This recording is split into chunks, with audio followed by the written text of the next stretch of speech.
Will you be planning to use DeFi products to store your wealth over traditional banks? Okay.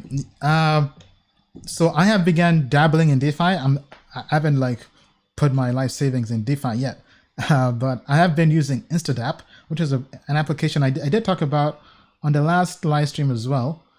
So these are the DeFi platforms that really kind of have my attention, right? So I definitely recommend you check this out. InstaDApp, it kind of lets you, it's kind of like your savings platform or dashboard for DeFi. It lets you leverage all these different DeFi protocols, MakerDAO, Compound, Curve as well. It lets you use all of them using your hardware wallet without having to really be a developer, right? So it lets you use all this Oasis, Kyber, DYDX, 1inch, Aave, Uniswap, right? So that's one that's really gotten my attention.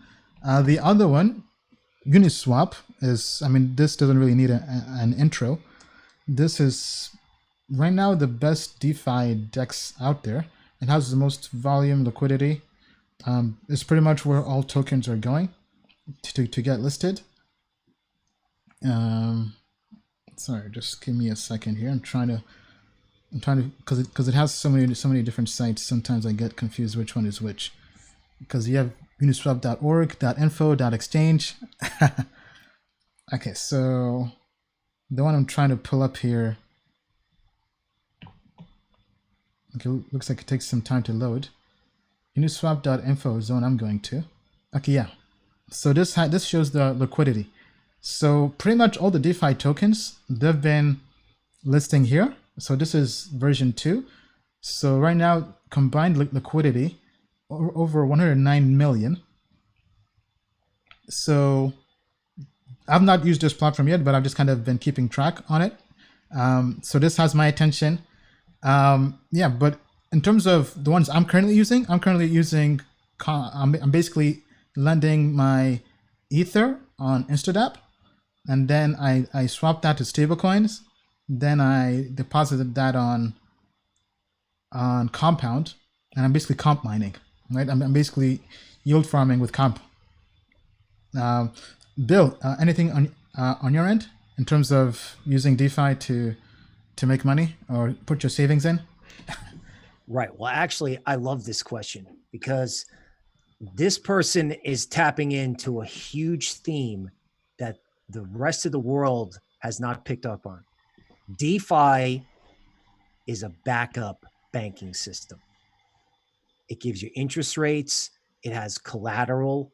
I know I use that term a lot, but I mean, what's a safer collateral? A cryptocurrency or a house or a car in the middle of a huge recession or depression? So, okay, yeah, our life savings are not in DeFi, but DeFi could become an ecosystem very quickly. Like, how fast did it take Bitcoin to get big? A couple of months, right? So yes, I don't want to advocate FOMO, even though everyone is FOMOing, but it's important to realize that the creation of a real functioning, not hypothetical, functioning backup banking system, okay, is massive. And I actually I'm looking at my screen now and I'm watching Ethereum like start a mini rally.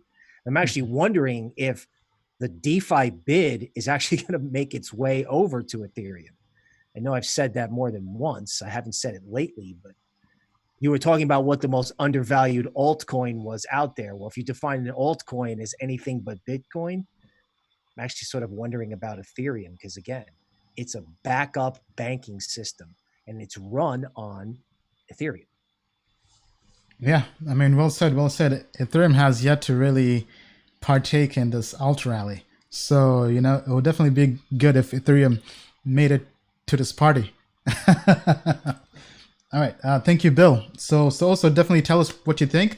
Do you have any of your savings in DeFi? Do you think DeFi is the future? Do you plan to move everything out of your bank accounts and put it in DeFi? Tell us down in the comments below.